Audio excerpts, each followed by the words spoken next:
Chief justice of India को election commission के appointment और सिलेक्शन पैनल में इंक्लूड करने के लिए अभी एक एनजीओ ने सुप्रीम कोर्ट में प्ली दिया था और सुप्रीम कोर्ट आज उसकी हियरिंग करेगी।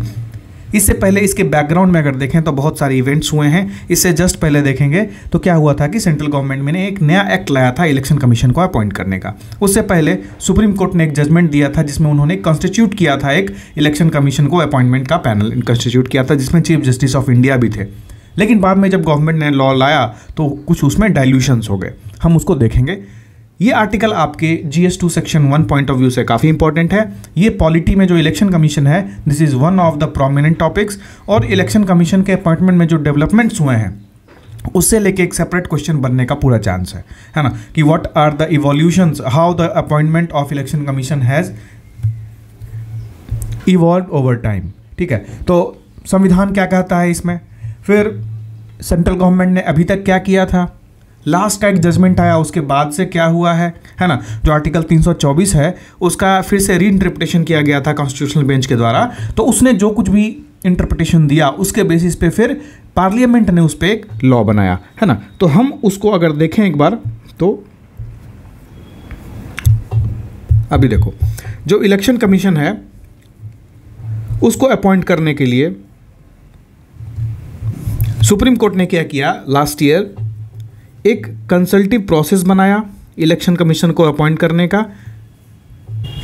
जब सुप्रीम कोर्ट ने वर्डिक्ट दिया एक न्यू लॉ बनाने के लिए, तो असल में था ये क्या है ना, असल में हुआ क्या था, असल में ऐसा था कि जो इलेक्शन कमिश्नर अनूप चंद्र पांडे जी थे वो रिटायर होने वाले थे। उस समय उनके जो सक्सेसर्स आते उनको एक कंसल्टिव प्रोसेस से अपॉइंट करने की बात शुरू हो गई।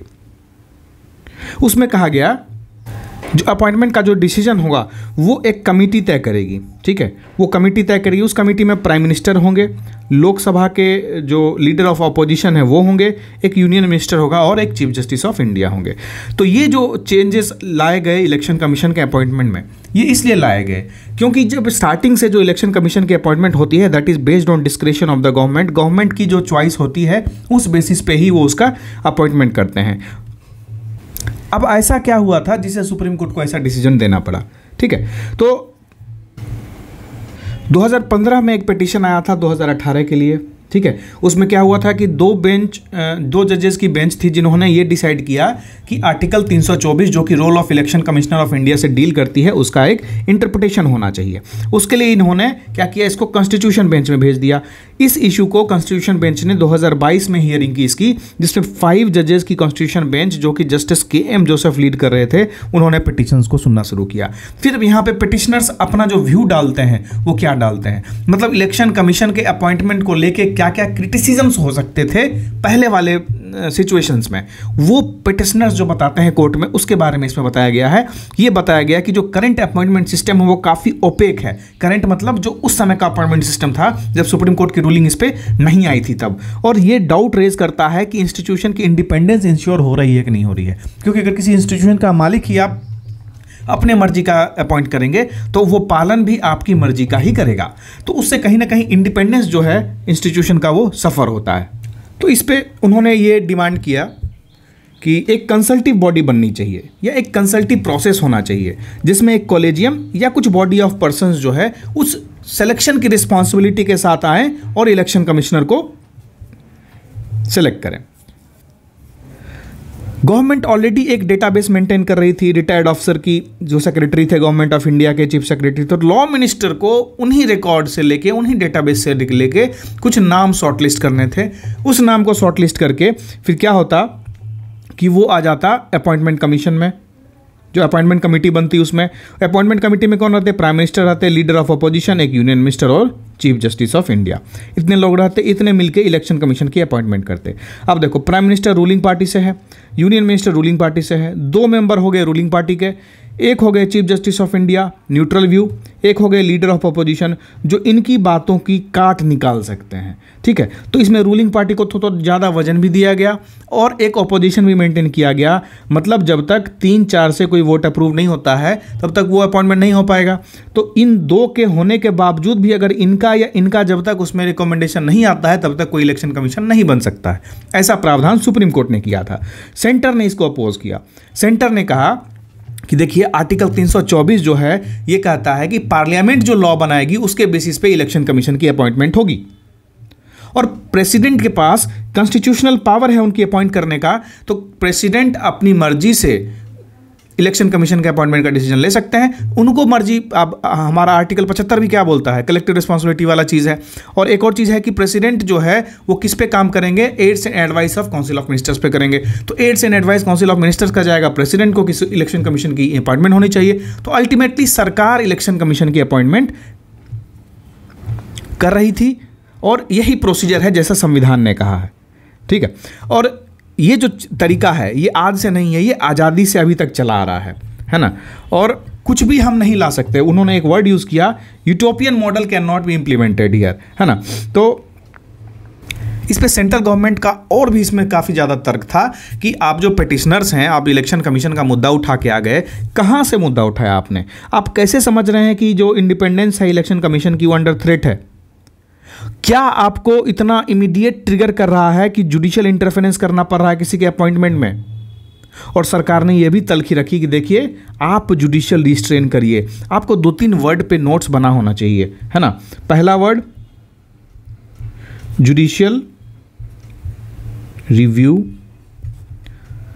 जुडिशियल ओवररीच, जुडिशियल रिस्ट्रेन, ये 3 वर्डिंग्स है। इस पे आपका पता होना चाहिए आपको क्या होता है, इसके 1-2 एग्जाम्पल्स पता होने चाहिए। तो इतना सब जब कोर्ट में बहस चला था तो उस पर अल्टीमेटली यही राय निकल के आई। सुप्रीम कोर्ट ने कहा कि देखो अभी एकदम वैक्यूम है ना, कोई भी अपॉइंटमेंट का तरीका नहीं है वहाँ पे, और कोई भी तरीका नहीं है तो ये गलत है, क्योंकि हम इलेक्शन कमीशन की अपॉइंटमेंट, जो कि एक सोल अथॉरिटी है free and fair election conduct कराने में, जिससे डेमोक्रेसी को स्ट्रेंथन करने में उपयोगिता होती है, और हम हैं डेमोक्रेसी के रक्षक, तो हम ये जिम्मेदारी लेते हैं कि इलेक्शन कमीशन की अपॉइंटमेंट कैसे होगी, एक कमेटी से होगी, एक पैनल से होगी, या एक कंसल्टिव प्रोसेस बनेगा उसका, है ना। तो ये चीज़ सुप्रीम कोर्ट ने कही थी। लेकिन बाद में क्या हुआ कि इसी कंसल्टिव प्रोसेस को लेके काफ़ी डिलिब्रेशंस हुए गवर्नमेंट में। अब गवर्नमेंट अपना पावर लूज़ नहीं करना चाहती। आप देखेंगे डॉक्ट्राइन ऑफ बेसिक स्ट्रक्चर में भी बहुत सारे केसेस हो रहे थे, है ना। तो जो 24वां कॉन्स्टिट्यूशन अमेंडमेंट आया था, उसके बाद फिर से जो गोलकनाथ केस आया था, उसके बाद 24th कॉन्स्टिट्यूशन अमेंडमेंट आया था गोलकनाथ केस को नल एंड वॉइड करने के लिए। इसी 24th कॉन्स्टिट्यूशन अमेंडमेंट को फिर से इंटरप्रिटेशन के लिए फिर से एक कॉन्स्टिट्यूशन बेंच के पास गया था वो केस, और जहाँ पे बेसिक स्ट्रक्चर ऑफ कॉन्स्टिट्यूशन का इवोल्यूशन हुआ था। सिमिलरली यहाँ पे हुआ कि जैसे ही सुप्रीम कोर्ट ने ये बताया कि इलेक्शन कमीशन की अपॉइंटमेंट ऐसी होनी चाहिए, तो सरकार इस पे एक बिल लेके आ गई पार्लियामेंट में। और संविधान ये कहता है कि अगर कोई बिल पार्लियामेंट लाती है इलेक्शन कमीशन के अपॉइंटमेंट में, तो वो बिल वैलिड होगा अपॉइंटमेंट के लिए। अब उसमें क्या इम्प्रोप्राइटरी है उसका डिसीजन करेगा कौन? सुप्रीम कोर्ट करेगा, based on its powers of judicial review, कि किसी तरह से ये बेसिक स्ट्रक्चर ऑफ कॉन्स्टिट्यूशन को वायलेट तो नहीं कर रहा है। अगर वो किसी भी कंडीशन में, चाहे वो interference of executive into the working domain of any constitutional body का एक एंगल लेके अगर उसको नल एंड वॉइड करती है, तो वो एक पॉइंट हो जाएगा फिर, ठीक है। तो सुप्रीम कोर्ट इस पर डिसीजन लेगी कि क्या करना है। तो फिलहाल अभी जो पिटीशन है उसकी हियरिंग आज होनी है। तो यही इसका एक ओवरऑल बैकग्राउंड था। और जो नया बिल सरकार ने पास किया उसमें यह कहा उन्होंने कि अब जो है प्राइम मिनिस्टर रहेंगे, लीडर ऑफ अपोजिशन रहेंगे, कैबिनेट मिनिस्टर पीएम के द्वारा जो अपॉइंटेड है वो रहेंगे। यहाँ से सबसे स्ट्राइकिंग फीचर ये आपको दिखेगा कि इसमें चीफ जस्टिस ऑफ इंडिया को हटा दिया गया है ना। लीडर ऑफ अपोजिशन है लेकिन वो माइनॉरिटी में है। क्यों? प्राइम मिनिस्टर और यूनियन मिनिस्टर, इनका तो वोट एकदम बराबर वाला हो जाएगा। सामने रहेंगे लीडर ऑफ अपोजिशन। किसी भी तरह से 2-1 से तो जीत होनी ही होनी है ना। तो वो वही चलेगा जो पीएम और यूनियन मिनिस्टर चाहेंगे। तो इनकी प्रेजेंस रहे ना रहे कोई मायने नहीं रखती है ना। इनका कंसेंट कोई मायने नहीं रखता है। बस पेपर पे आप दिखा रहे हैं कि कंसल्टिव प्रोसेस हम कर रहे हैं, लेकिन इस कंसल्टिव प्रोसेस का एक्चुअल मीनिंग नहीं आ पा रहा है। लेटर इन स्पिरिट जो बोलते हैं ना, उसमें ये चीज़ नहीं हो पा रही है। इसके बाद एक और चीज़ में फ्लॉ है कि इनके पास जब आएगा लिस्ट, तो उस लिस्ट की शॉर्ट लिस्टिंग भी लॉ मिनिस्टर करेंगे और 2 यूनियन सेक्रेटरी करेंगे। एक लिस्टिंग बनाएंगे 5 नाम का, वो इनको भेजेंगे। अब जरूरी नहीं है कि ये पैनल जो है सिर्फ इसी 5 नाम पे चर्चा करे। अगर इनको लगा कि ये 5 नाम सफिशिएंट नहीं है तो किसी बाहर से भी किसी को ला सकते हैं वो। तो ultimately they have given enormous power to prime minister and union minister, कहें तो प्राइम मिनिस्टर इन शॉर्ट। तो prime minister is the sole authority to appoint the election commission as of now according to this bill. हम ऐसा interpret कर सकते हैं इससे, है ना। अब कॉन्स्टिट्यूशनल प्रॉपर्टी क्या होती है ये सुप्रीम कोर्ट को डिसाइड करना है, और उसका प्ली जब जो अभी एनजीओ ने प्ली फाइल किया है उस पर जो डिसीजन होता है तो उसको फिर हम और समझेंगे कि क्या हो रहा है। तो अल्टीमेटली हम इस कंक्लूजन पे आते हैं कि सुप्रीम कोर्ट का रिलेटेड इलेक्शन कमीशन से रिलेटेड कौन सा केस था, वो था Anoop Barnwal versus union of India judgment. ठीक है, अभी जो प्ली फाइल हुआ है वो किस लिए फाइल हुआ है, वो section 7 of chief election commission and other election commissioner को स्टे करने के लिए। तो यहां पे एक चीज और आपको समझने वाली चीज है कि अभी बाकी सारे कंट्रीज़ में क्या प्रैक्टिसेस चल रही हैं, बाकी सारी कंट्रीज़ में कैसा है। तो ये चीज़ अगर आप लिखते हैं अपने आंसर के लास्ट में कि ग्लोबल प्रैक्टिसेस क्या हैं जिसको यहाँ पे हॉरिजॉन्टल डिप्लॉयमेंट जिसका किया जा सकता है, तो उसमें हो जाता है। जैसे देखिए साउथ अफ्रीका के बारे में यहाँ लिखा हुआ है कि साउथ अफ्रीका में कैसे वहाँ पे अपॉइंटमेंट होता है, यूनाइटेड किंगडम में कैसे अपॉइंटमेंट होता है, वहाँ पे house of Commons approves the candidate, जबकि यूनाइटेड स्टेट्स में appointment is by the president and confirmed by the senate. तो यहाँ भी देखिए प्रेसिडेंट करते हैं लेकिन सीनेट उसको अप्रूव जरूर करती है। तो यहाँ पे क्या हो रहा है, यहाँ पे कुछ भी नहीं हो रहा, सीधा सीधा प्राइम मिनिस्टर उसको बना रहे हैं। यहाँ पे किसी भी लोकसभा राज्यसभा किसी के भी अप्रूवल की जरूरत नहीं है ना। तो ये चीज़ है जो आप अपने आंसर्स में लिख सकते हैं अपने आंसर को थोड़ा और इन्हांस करने के लिए। चलो अब देखते हैं दूसरा है कि Kerala rejects centre's one time offer of 5,000 crore to tide over the fund crunch. Recently अभी देखिए सुप्रीम कोर्ट ने भी डायरेक्ट किया था सेंटर को कि केरला काफ़ी फंड क्राइसिस से गुजर रहा है, उनको क्या करो आप कुछ फंडिंग की हेल्प करो। तो इलेक्शन का टाइम है, ये अब एक पॉलिटिकल मुद्दा बन के आ गया है कि अगर आप फ्रीबीज देते हैं, अगर आप लोगों को फ्री में सारा चीज़ बांटते हैं तो पैसा कहाँ से आएगा। अगर आप ओपन हार्टेड से एक जो एक्सट्रीम सोशलिज्म है उसकी तरफ जाते हैं तो अभी जो हमारा कंडीशन है वो उसके लिए सस्टेनेबल नहीं है। तो ये चीज़ सेंटर जो है अलग अलग तरीके से कहती है। तो अब जो है केरला गवर्नमेंट को कुछ पैसे की ज़रूरत पड़ी, 10,000 करोड़ वो मांग रहे थे, सरकार ने मात्र 5,000 करोड़ अप्रूव किया। अब केरला गवर्नमेंट और सेंट्रल गवर्नमेंट में एक टसल चल रहा है। तो ये जो पार्ट है आपका GS2 सेक्शन 1 के पॉइंट ऑफ व्यू से इंपॉर्टेंट है, क्योंकि ये जो डील करता है वो आपका सेंटर स्टेट का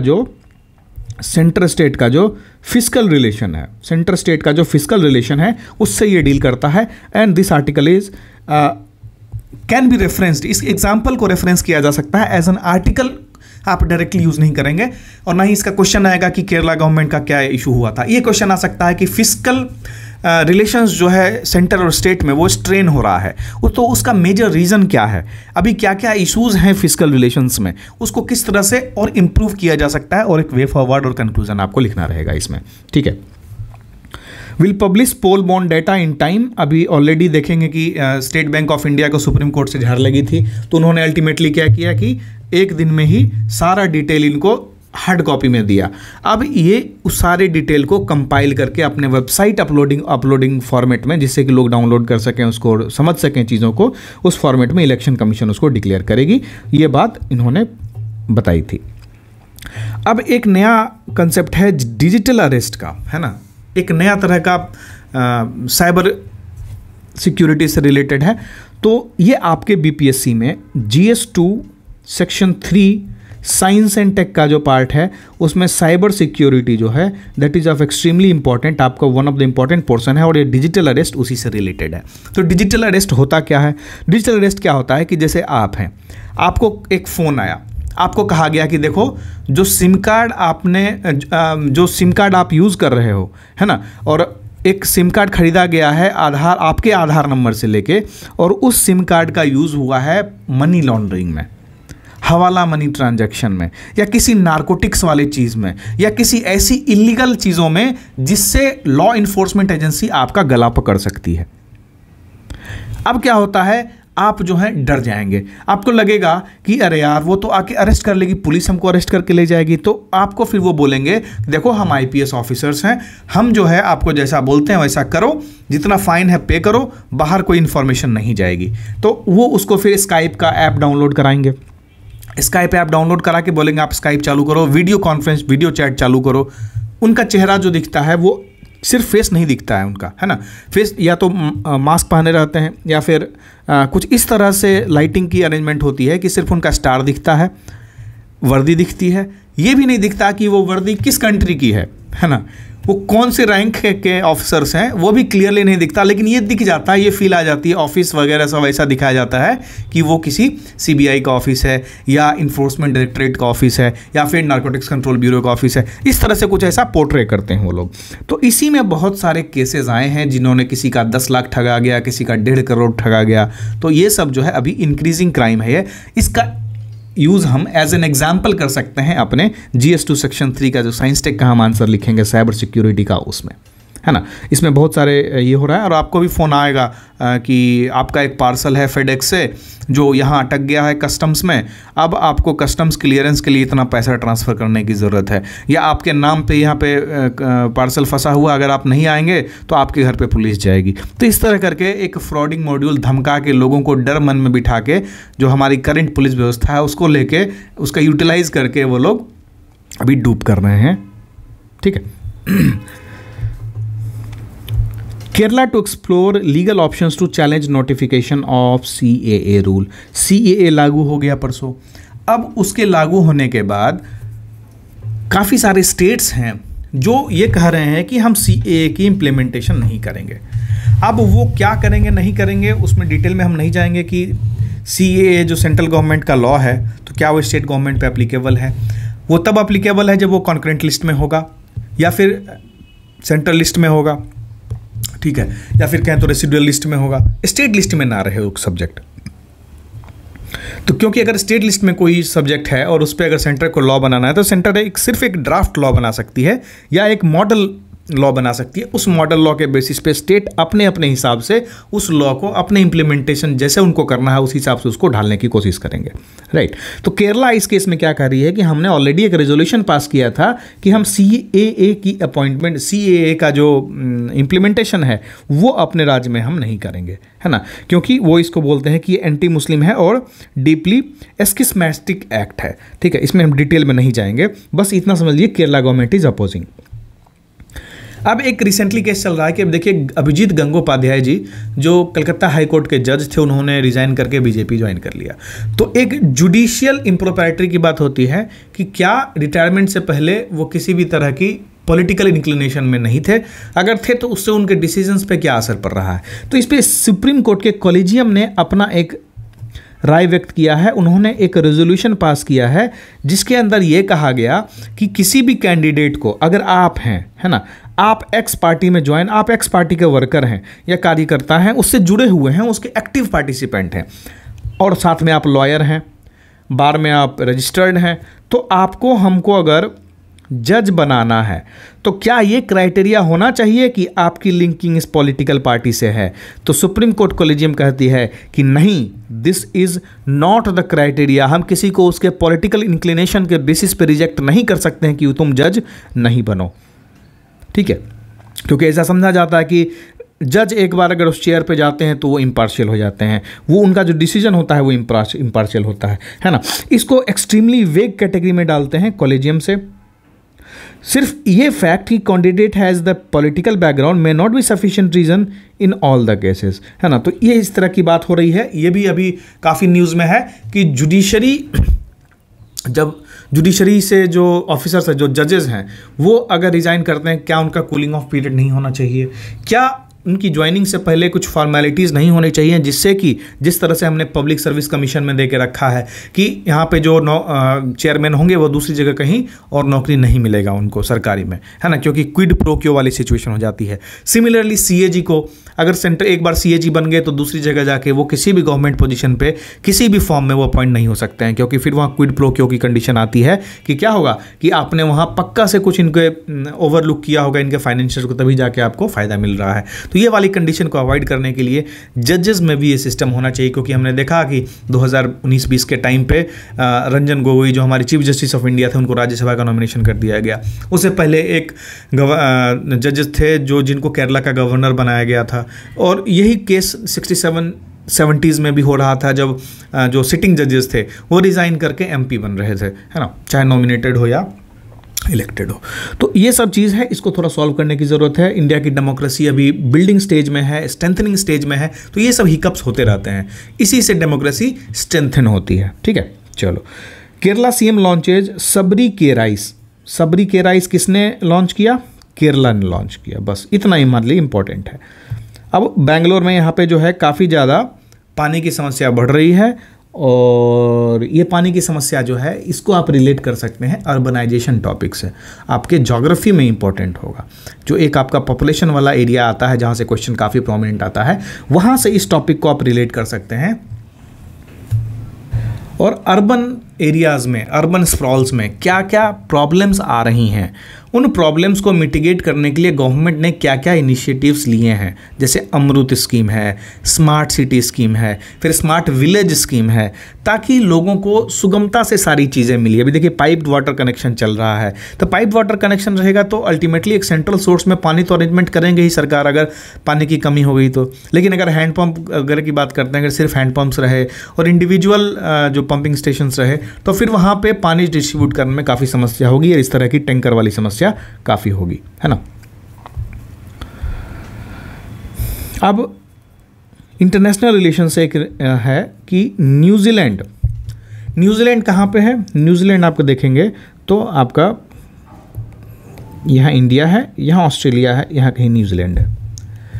इस एरिया में इंडो पैसिफिक रीजन में एक ग्रुप है जिसका नाम है फाइव आइज ग्रुप।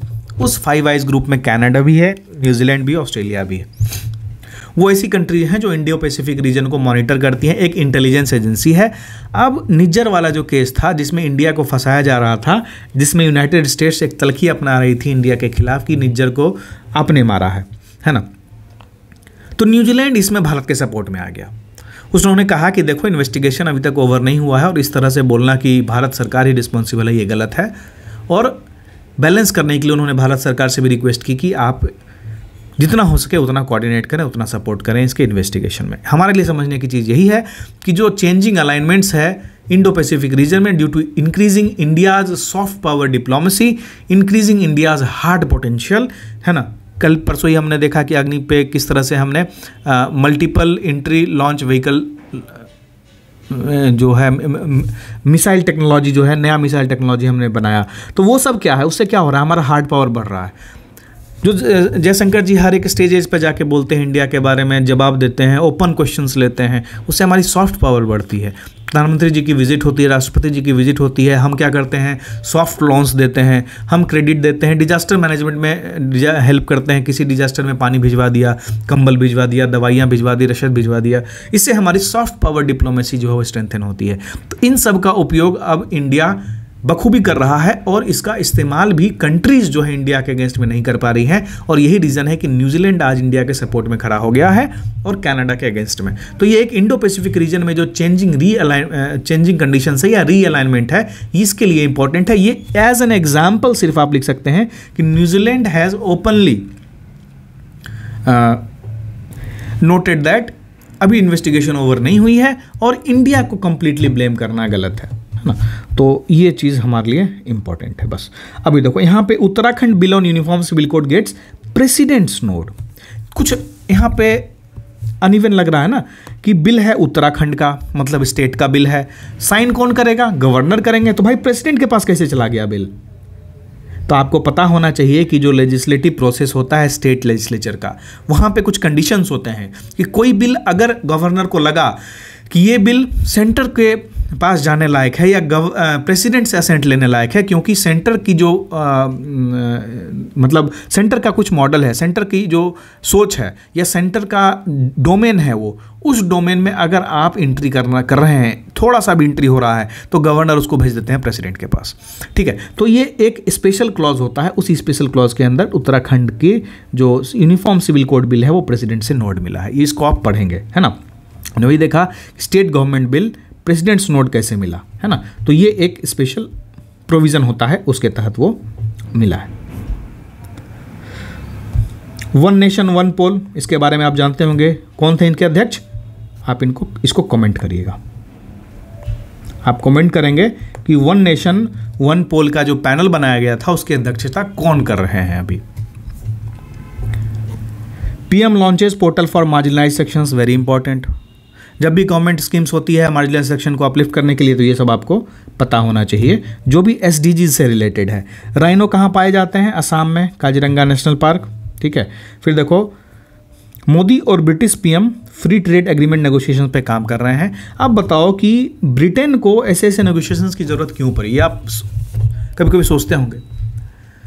तो आपको पता होगा कि यूरोपियन यूनियन से ब्रिटेन बाहर हो गया था, उसके बाद से काफ़ी डिफ़िकल्टीज फेस होने लगी और काफ़ी सारी चीज़ें हुई वहाँ पे। तो उसी में वो अब नेगोशिएशंस कर रही है अलग अलग कंट्रीज के साथ इंडिविजुअली, जो कि पहले क्या होता था, यूरोप एज अ होल एक साथ होता था। अब चूंकि यूरोप से बाहर आ गया है, यूरोपियन यूनियन से बाहर आ गया है, तो अब उसको सारे डिसीजंस जो हैं कलेक्टिवली नहीं करने हैं, इंडिविजुअली करने हैं। उसी में इंडिया से वो ट्रेड नेगोशिएशंस कर रहे हैं, है ना।